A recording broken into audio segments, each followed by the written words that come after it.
All right, I've got some stuff to say because I have been watching people react to RuPaul's Drag Race UK episode 5 like all day, and I've just been feeling like people are fully crazy. Like, I feel like I've been disagreeing fully with everybody. So I just wanted to get my thoughts out there, right? So maybe let's talk about this episode. So, firstly, I think the first thing of significance that happens is the paired up challenge with the dogs, and Charity just fully like yanks her hand out of Starlight's grip and just and goes to be with Kitty, and it was like kind of shady. I mean, it's frustrating, but I mean, maybe not take it personally, but Charity could have been more kind about that and at least been like, oh, I just wanted to, I wanted to be with Crystal, but not Crystal, with Kitty. But at the very least, she could have like, I get that maybe she was in a rush, someone else may take Kitty, but like, yeah, so I won't lie, that was a little messy. Then we get to the challenge. So I've been seeing a lot of people say that this is the worst challenge in terms of like advertising that people have ever seen, and I feel like that's just not true. I feel like because Rue like kind of gave a look and like wasn't featuring these advertisements, it's framed as being terrible, when in truth like it genuinely wasn't terrible. In fact, I would say that the quality of this particular challenge is literally almost no higher than any other advertising challenge that has ever happened. I mean, I guess Rue did say, well, we've seen all these things before, but like, the same thing has been done every season, and these notes have never been given. Like, for example, even though it didn't really land, Scarlett saying, hi, you may know me from shows such as blah, blah, and like, I'm pretty sure the joke that's like, hi, I'm a B-list person that doesn't matter. You must have seen me on these shows. Like, that joke has been made 10 million times on Drag Race, and it's never been called out for being tired or overdone. So it's like a tried and true thing. And it just feels like, yeah, like, to me, the second commercial was way superior. I genuinely laughed at several of these parts, and it's just weird to me because I've seen people laugh, especially at the second commercial, and then be like, oh yeah, Mama Rue's right, like neither of them were funny and they were terrible and bad. And it's just like Vanity with the I'm tired of being busted. Now, granted, I think it would have been a lot funnier if like, when Crystal did the thing with the hairdryer, it like fixed it, but when the hand came out and went poof, like that was super funny. The voice was super funny. And even if they're like, oh, the voice doesn't make sense, I am like almost positive that they have made the same joke in many seasons.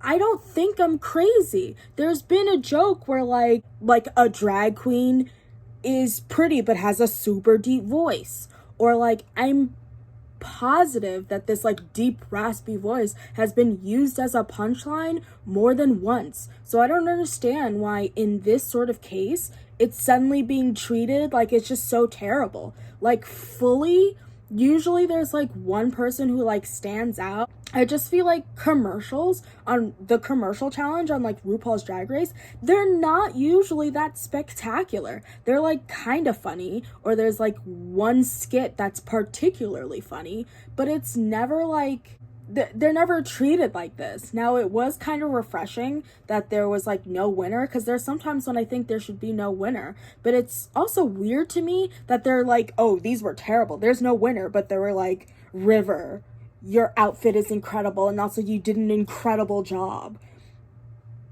And same thing with Vanity. They're like, Vanity, you look the best you've ever looked, and also you were super funny. Then why y'all acting like nobody should have won when you're saying that like these people did very well?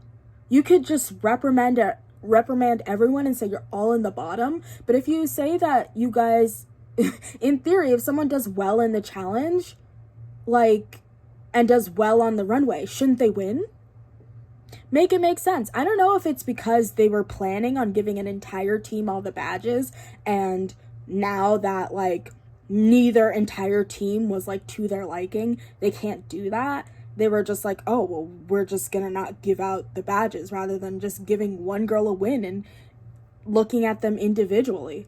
I don't know. This just makes no sense because it feels like even the ones that are, like, a little bit funny, Rue's always like, like, after it. You know what I mean?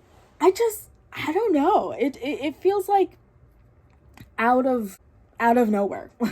I'm just very, very confused on how everyone seems to agree that it was absolutely terrible, when quite frankly, like, not everyone, like, I think the first one was, like, confusing, but it's weird to me, like, I keep seeing people say, well, I didn't get, like, why it had a deep voice, and, like, oh, well, I didn't get, like, half the time, firstly, this is a fictional product, right? How many times do people, like, make these fake products that don't make sense? You know what I mean? Like, for example, the challenge with the, what was it? Like, a soda, and the soda that's, like, I think just in general, 90% of the people who did it, their soda, like, didn't make sense.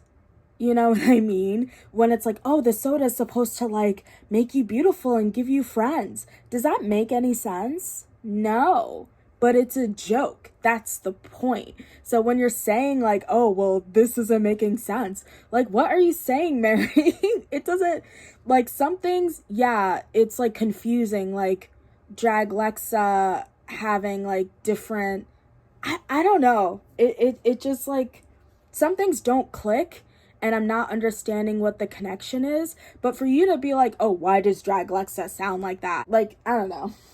I just don't get the nitpicking, and I quite frankly think that the nitpicking only comes from the fact that, like, Rue didn't like it.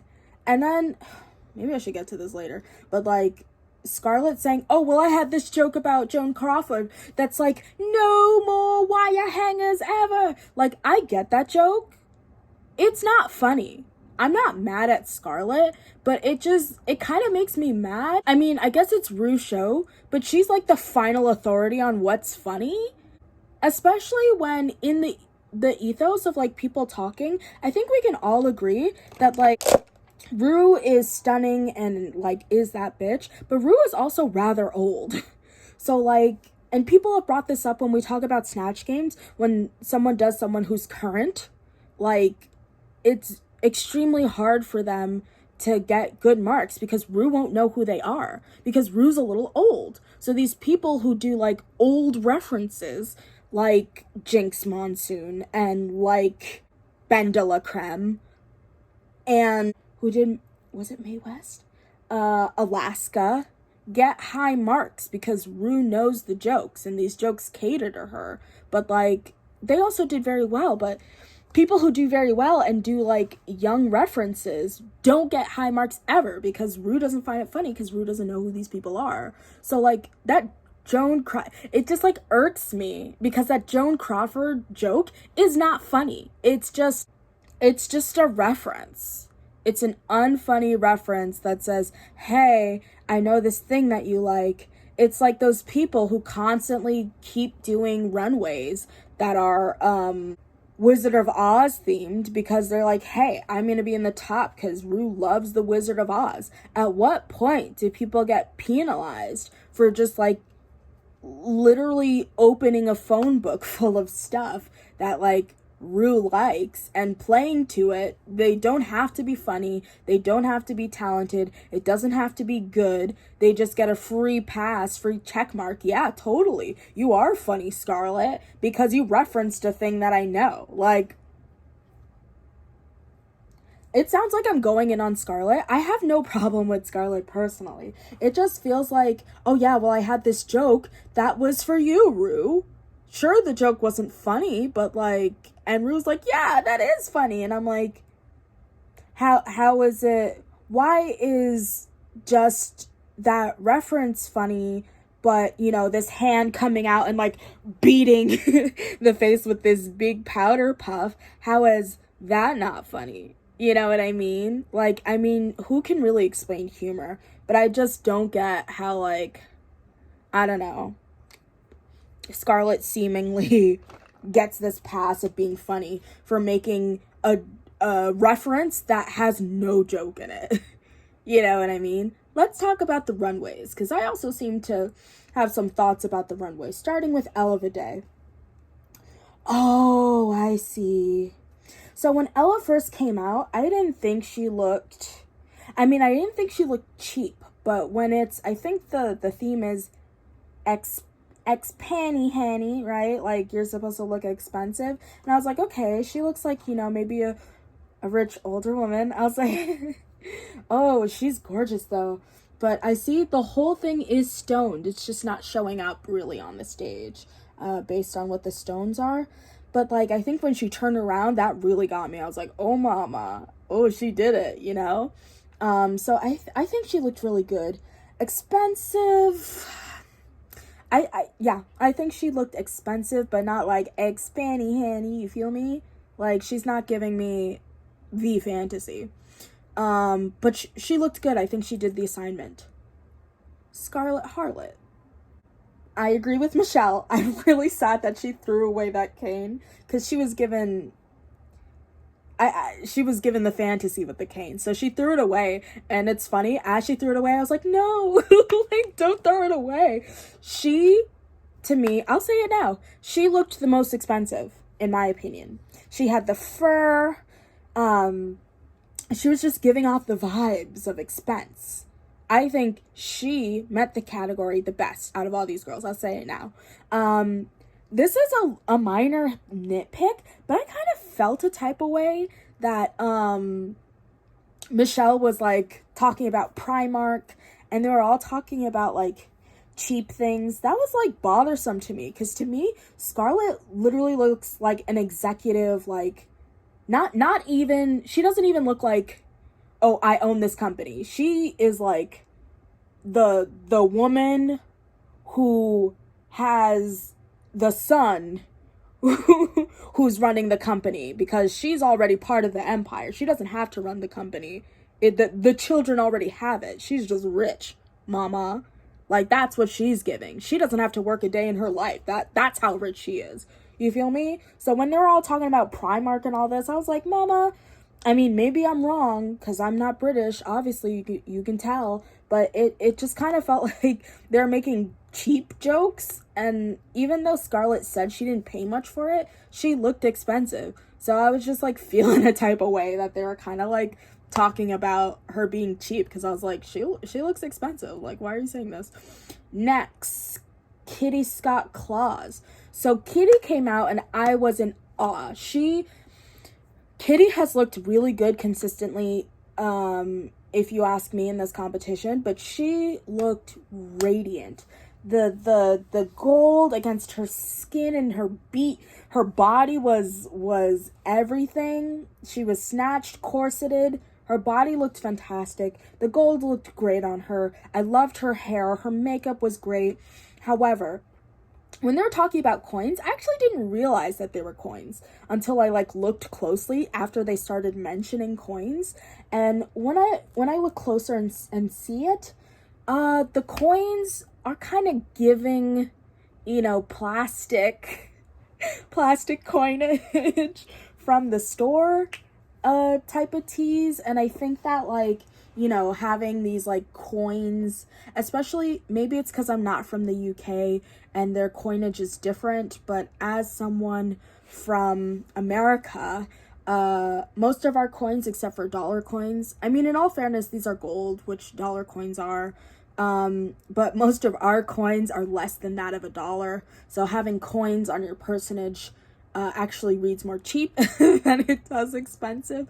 I don't know how coinage and pence and pounds goes in the UK, so maybe that evokes the idea of richness, but I wasn't living for the coins. I think coins actually feel a bit more budgety, more cheap. I like that she's in gold, but I think, I don't know, something could have been done to elevate this look. I don't think she looks cheap, even though I said that about the coins, but it's just not fully there for me. Chorisame. I mean, the judges really said it. Firstly, much like the cane, I wish she, instead of just putting the dollars or whatever, had walked down the runway with the gun. I think she just really missed the mark. Even if you did understand that her concept was Gold Rush, I think I love Chorisame, but I think in general, her outfit looked a bit cheap. Like, her hat didn't look expensive. Nothing on her looks expensive. Nothing's reading as though it's real gold. Nothing on her makes me think, oh my god, I can't even afford that. So Choriza, I think, maybe she didn't really meet what the assignment was. Crystal Versace. I was actually really shocked when she walked out, because I thought, like, Crystal Versace, expensive, like, you know, she's gonna have this. Because she looks expensive all the time, and I think this is the cheapest that she's looked. Firstly, she says they're all Swarovski crystals. Maybe they are. I didn't believe it, because, I mean, just the amount. I mean, maybe it is an expensive garment, but just, like, the amount you'd have to pay for that bodysuit, why would you pay all of that for that bodysuit? It just doesn't seem worth it. So, you know what I mean? A bodysuit that's, like, head to toe Swarovski's crystals and literally nothing else on it. It just seems like a waste of money. It doesn't read. Her bodysuit from last week looked more expensive than this. This actually looks a little bit cheap. It's just giving me bodysuit, you know, that maybe you got off. It's just not reading. And it's just kind of crazy. I wish Crystal had gone more of Scarlet Harlot's route. And also, like, I think something shimmering is a very easy way to portray something being expensive. But, like, for example, yeah, Scarlet has nothing shiny on her person except for her jewelry. And she looks expensive. It's kind of like a state of mind. I think she could have really profited from wearing, like, a well-tailored suit, or, like, having a fur or something else. But this is just a sparkly bodysuit. And much like Kitty, Kitty looks great, though. Kitty looks great. Much like Kitty, like, you know, just because something sparkles and shines doesn't mean it's necessarily pricey. You have to really give me the concept, give me the fantasy. Now, River Medway. I paused. It makes it seem like I don't like it. I like this outfit. I think it's very regal. It's very beautiful. I love these sleeves. And I understand it's traditional. However, I don't think that this reads as expensive to me. Maybe it's the material. It's hard with a traditional look. I think her headpiece looks expensive, but, like, something is lacking. Like, I feel like when it says expensive, I should feel like, oh my god, I can't afford that. I'll never be able to afford that. That's how I feel when I look at Scarlet Harlot. Even though she allegedly got it, like, at a cheap place, suits can be extremely expensive. You go, oh, you know, that's a nice suit jacket, and it's $6,000. You know what I mean? So it's, like, buyable. Not to say that this isn't pricey, but, like, I can look at that and say, oh my god, I'll never be able to afford that. And, like, I think this could, not everything that's shiny looks expensive. Maybe if there was more heavy embroidery, maybe if it were on a larger scale or something. But I feel like it's so weird. I saw this and I was like, oh, she looks gorgeous. Honestly, she could have worn this as a finale look, and I would have been like, oh my god. But, like, it's not reading as expensive. I mean, I guess it could be expensive if it's, like, a historical piece or something like that. But just because something is expensive doesn't mean it looks expensive. Not to mention, she's talking about how in Southeast Asia, but also pretty much a lot of East Asia, because like including China, red and gold signifies wealth. So a lot of people, it seems like, are of the opinion that if you don't feel like this looks expensive, it's because you're uncultured swine and you don't get it. But I don't think that's the case, because in Western, especially American culture, the color green signifies wealth. You know what I mean?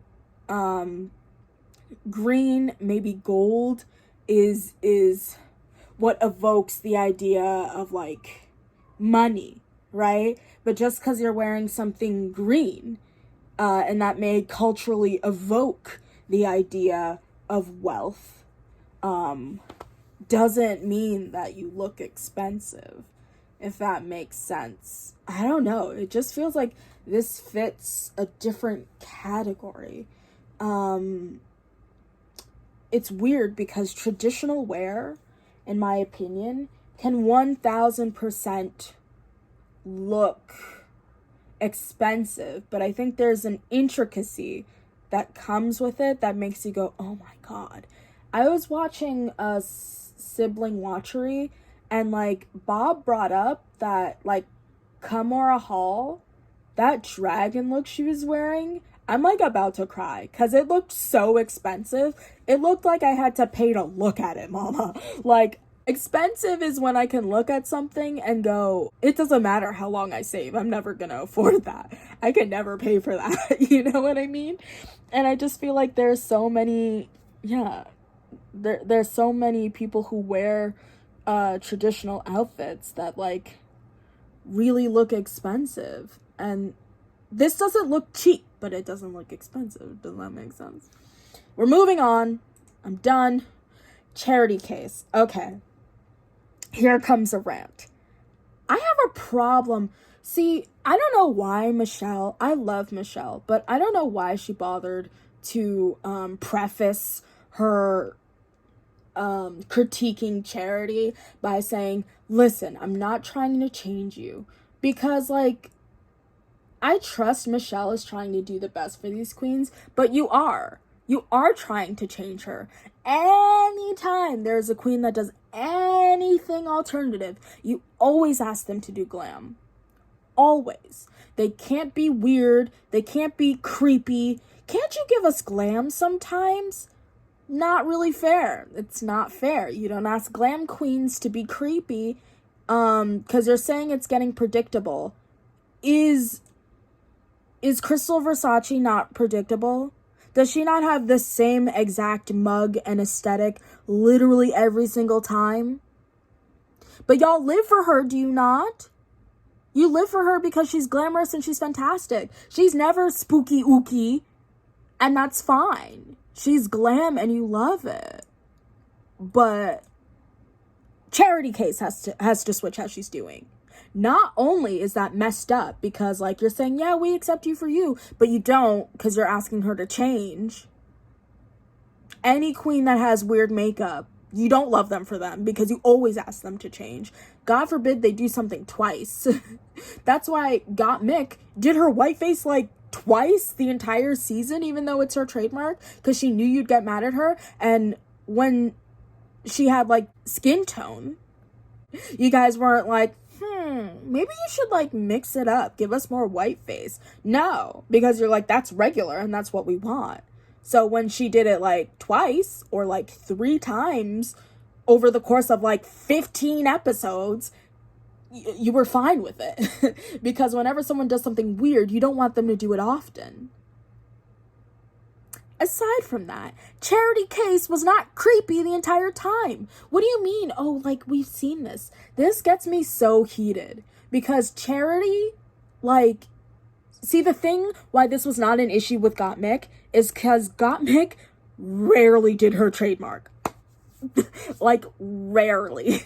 More often than not, Gottmik forsook, I don't know. Gottmik didn't do the white face more often than they did the white face. You feel me? So that's why you weren't on Gottmik's ass about it. Because they decided to not do the thing that they like to do more often. But Charity, who has like an even keel, you're like, wait a second, we want you to be normal more often than you're weird. That's basically what happened, because you're saying we want like more variety. I'm sorry.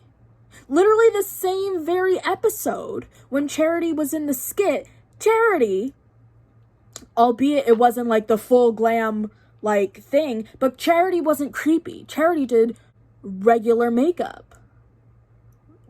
Like, are we not going to pay attention to that? Does that not matter? Are we not going to talk about the design challenge where wearing that gingham outfit, Charity had beauty makeup on? Are we not going to talk about that? Are we not going to talk about that goldfish outfit where Charity had beauty makeup on? Are we not going to talk about that? I'm just kind of confused, because Charity has literally done beauty makeup several times. Several times. It's not like Charity, even if Charity genuinely wanted to do creepy faces all the time, that would be fine, right? Because if Crystal doesn't have to do variety, if literally actually none of these queens have to do variety, because they all come with the same mug, which is what you expect from queens because they have their trademarks, then Charity shouldn't have to change her face. And yet she did. God forbid, 2 times in a row, you have something that's not glam. Because the only reason Charity is being read on this is because last week, she was a cheetah. And y'all didn't like that because you switched up what the category was literally under their feet. You said something inspired by Spice Girls, and she did something inspired by Spice Girls, and then you said Night of 1,000 Spice Girls, which wasn't the category. And then you faulted her for it. So twice in a row she did a creepy makeup. So you're like, we're tired of the creepy makeup. We're tired of them. Yeah, sure, like with the gingham outfit, like you did the creepy thing with the bunny, and then you had beauty makeup. And that, like, I don't know, mama. I'm just like going a little crazy because I feel like y'all magically, I was just so confused when I heard them say that, because I was just like, she's done beauty makeup, so I don't know what you're talking about, Mary. This outfit, I love it. I mean, I personally think that Charity looks expensive. She's got all these like little doodads and very like textured gold all over her. It looks like she's like stolen a lot of like expensive jewelry and like stuck it onto her like a little gremlin. And I mean, I think it would have been cool with beauty makeup. I don't think it would have been any more effective with beauty makeup or this witch face, especially because like Charity's whole concept with this outfit seems to be this like little, it's like a tooth fairy, but she steals jewelry from like parents. And it would have just been weird if you're this like fairy that like steals, this like gremlin fairy, and you have like a beauty mug. Like, I think then the concept would have gotten lost.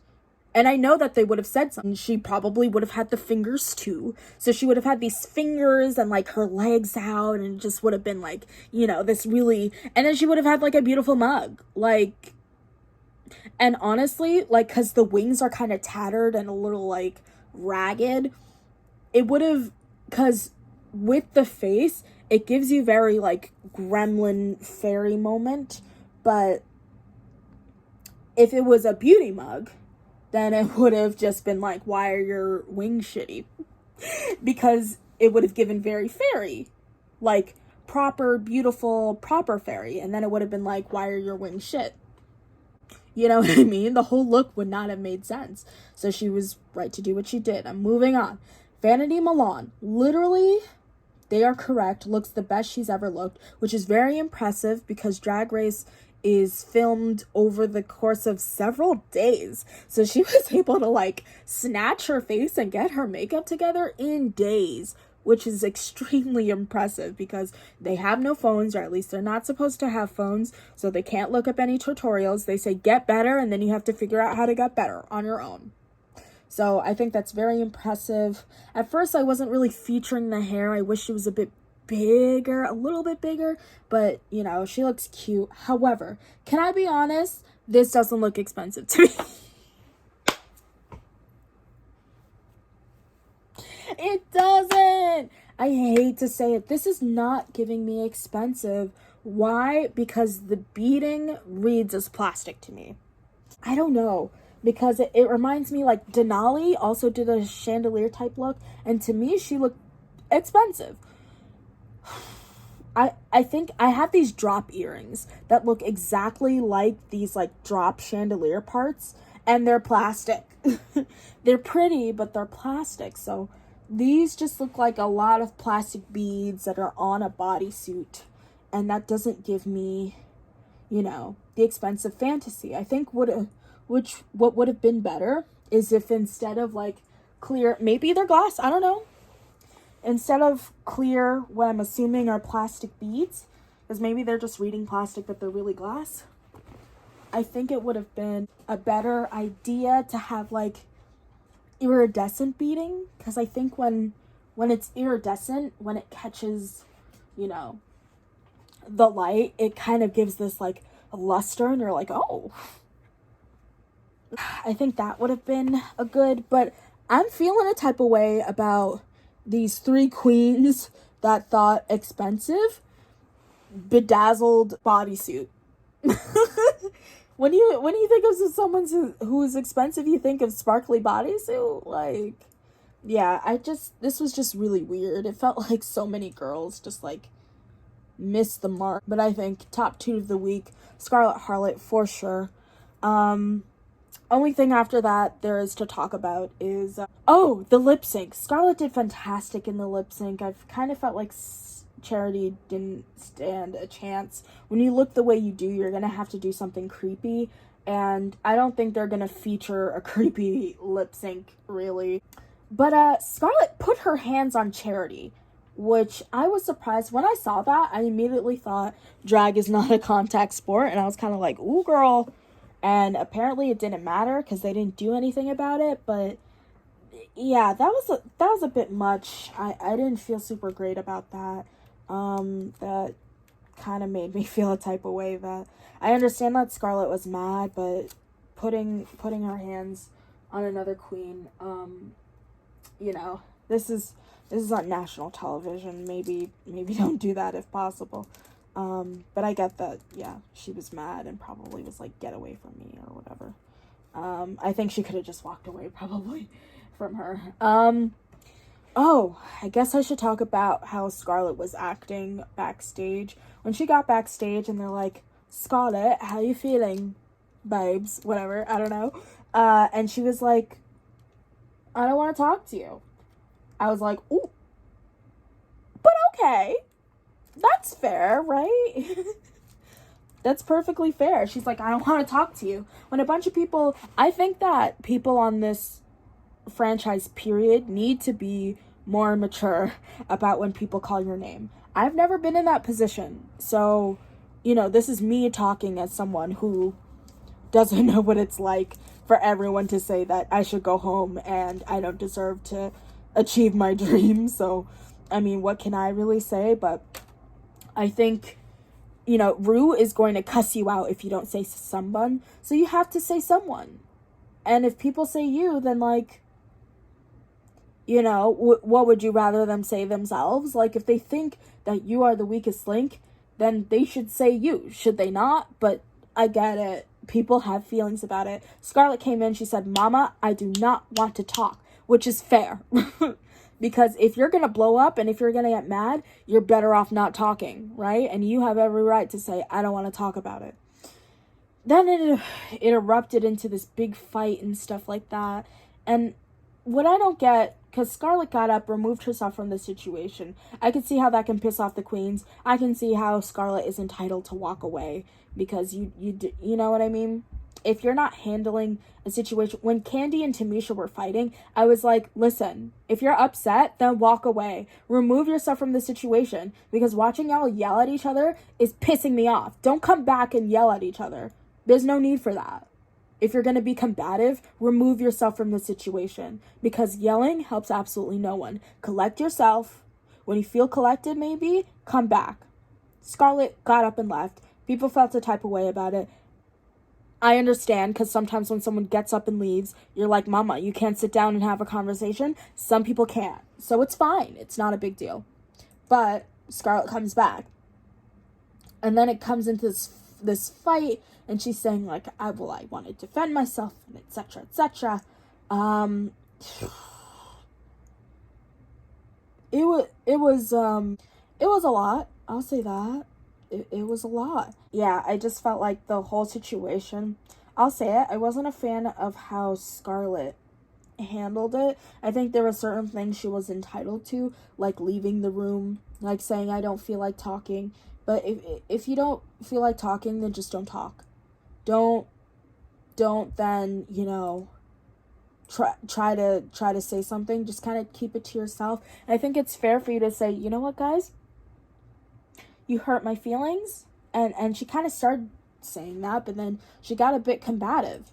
And I understand you want to, like, defend yourself, but I don't know. It just kind of felt weird, because she's like, I've never been defeated, because they said you were defeated. And she's like, I've never been defeated.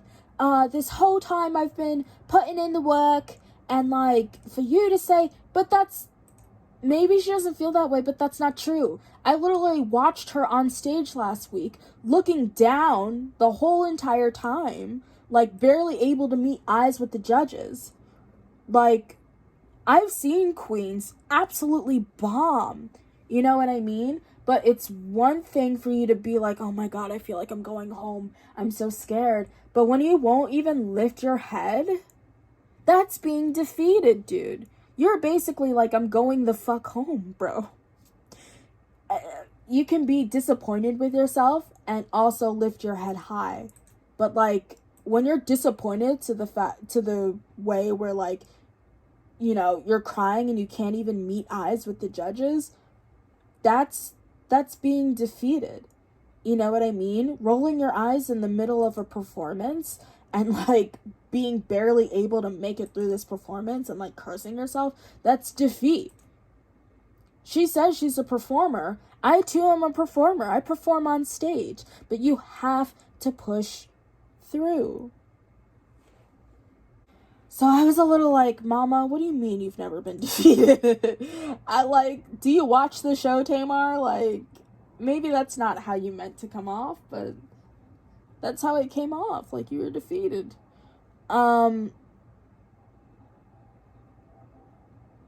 Yeah, so that was a thing. That whole blow up backstage didn't have to happen.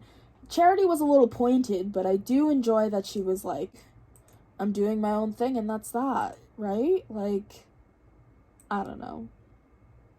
But I think that's the bulk. I've literally been talking for 42 minutes. That's how many thoughts I had. I've been talking this entire time. And yeah, I think that's pretty much most of what I have to say. And maybe I'll post this, maybe I won't. But I just think that, like, yeah, I think the challenge was literally just fine. It was just as fine as 90% of the other commercial challenges.